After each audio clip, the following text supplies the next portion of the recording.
Let me officially welcome one of the biggest influences ever in my life, Mr. Robert Kiyosaki, and his longtime friend and head of Rich Dad at Franchise Development, Kelly Ritchie. Welcome, gentlemen.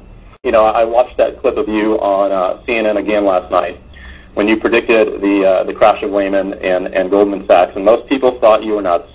That's correct, and even in 2005, I was on KTLA television, and they were asking me what I thought about the real estate boom, and I said it'll turn into the biggest mortgage disaster the world has ever seen, and that was in 2005.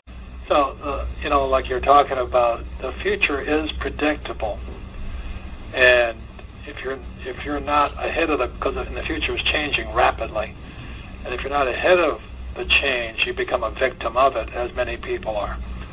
So I think that's the main reason I'm doing this course, is because for a few people, it is better to know what's going to happen than to wonder what happened. The fact that you made it a point of saying that, look, you know, rich people make money when the market is up, and rich people make money when the market goes down. It doesn't matter either way. There's opportunities in both, and I just find that ironic with, like, wow, you know, that's incredible, to where I'm not really doing my job, and I haven't educated myself if I'm not making money when the market's going down as it is today. Well, what you're doing is by leading a networking organization is something that I've been advising people to do for a long, long time now. If you read Rich Dad, Poor Dad, which came out 12 years ago, you know, I was recommending people join or build a network marketing business. And the reason you're in a great position today is because, you know, I think GM dropped 31% today. So the idea of a job security for life is really somebody chewing on some mushrooms, you know. It's not reality. So more and more people are coming your way. And the primary reason I recommend it, and the primary reason Kelly is in the franchising business, is because the idea of job security is really a myth. And when guys like Bush, Obama, McCain, they say we're going to bring high-paying jobs back, I mean, you've got to be a complete moron to believe them. I mean, you've got to be dreaming. You know, there's no way. And the reason for that is jobs always migrate with the lowest priced workers. So even today, jobs are migrating, you know, jobs moved from America in the 60s to Japan, then to Korea, then to China, and today they're migrating to Vietnam and Pakistan. So if Obama or McCain or Palin or whatever his name is, Biden, say they're going to bring high-paying jobs back, I mean, dream on.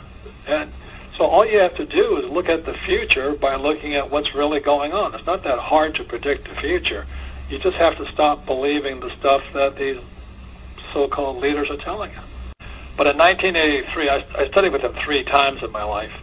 And in 1983, just as he passed away, he published a book called Grunch of Giants. And Grunch stands for Gross Universal Cash Heist. In other words, it's how the rich rip everybody else off. And the moment I read that book, I understood it, because it's exactly what I saw in Vietnam. It's exactly what my rich dad was always telling me. And so today, when you see, you know, Bush Sr. and Bush Jr. saying we're here to save you with a bailout, I mean, you've got to be completely naive to believe them. These guys are part of the conspiracy that rips off everybody else. The same as Clinton, you know. So, you know, if you really believe the politicians are going to save you, oh my God, I'll pray for you tonight. So, I mean, our jobs, you know, and what you're doing, Mike, and what Kelly and I are doing, and what all your staff is doing, is really to not only wake people up, but show them another way. The idea of my parents, you know, who were part of the last Depression, go to school and get a safe, secure job. You can if you move to Vietnam. The truth is pretty difficult to find these days unless you're talking to someone like you. because all they get is the spoon-fed media, you know, on CNN and CNBC. And I don't really know if America understands what the bailout is going to do. You know, not even in this month, but over the next couple of years. What are the consequences that you see for what's happening right now? I'll let Kelly talk about that for a little while. Robert and I have been studying over the last 3 months from various books about what other people are saying, what's going on, and as we study those books, the most amazing things are starting to happen. Is people that have written books 10 years ago or 20 years ago were actually able to forecast almost what's happening today, almost to the word of what's happening today. Well, word for word. Word for word, and it's like when you see this, like to me, I do read a lot of Dr. Buckminster Fuller. I read a lot of his books and never really understood him until the last 3 months, because the sort of thing that he talked about is what's going on right now. If I could read something to you from our President Bush, he says, this legislation will safeguard and stabilize America's financial system and put in place permanent reforms so these problems will never happen again. Moreover, it says to millions of depositors, you will not be the victim of others' mistakes.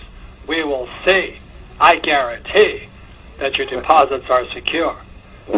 But that was President H.W. Bush in 1989.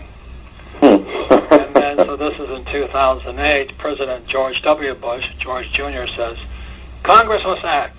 We are facing a choice between action and the real prospect of financial hardship for millions. Now, I thought his father, the first Bush, promised these problems would never happen again. So what Kelly is really saying is the reason we knew this was going to happen, it has happened throughout history. It has happened for thousands of years. And people are stupid enough to believe they're politicians. Well, what does that really mean? And studying Fuller, what it really means is the bailout for Bush Sr. was somewhere between $66 and $512 billion. But when we talk about the bailout today, the bailout is somewhere between $770 billion and a couple $1 trillion. So all that really happens is the size of the bailout has got larger, and really the time that it's taken to get to that point is faster. And that's really what Bucky Fuller was about. He was saying, can you think enough to be able to understand what this means to you, this little individual human being? And as we get through that on the course, I have no doubt that people will start to be aware and what we as individuals have a choice to do or not to do. Because me personally, I think this is the best time. This is the time that I've trained for. This is the time that I've really been around Robert for 20 years, because he really said to me 20 years ago that something like this could happen. And it's taken 20 years, but I can tell you it's a pretty interesting position right now, and that was from a person talking 20 years ago. And today, we have more money coming in than ever before in spite of the crash. Absolutely, and all the businesses that we look at, that they're bringing in more money despite of the crash. And that's why, if you're personally, ask yourselves these questions. If you're not rich today, or you're afraid of your financial future today, or the stock market crash today has affected you, you'll probably listen to somebody who gave you bad advice. You'll probably listen to somebody like a financial planner who sold you mutual funds, or somebody told you that job security was important, or they told you to save money. That is really bad advice, and I've been saying this now for so many years. I've also been saying, if you don't know what, if you're already concerned, then start a home-based business so you're not a victim of all this. And you guys have watched my website. There are guys on that website who really get upset with me, as well as with Donald Trump, for recommending network marketing or direct selling or home-based businesses. But today, let me tell you something. If you're not in this business, you're out of business.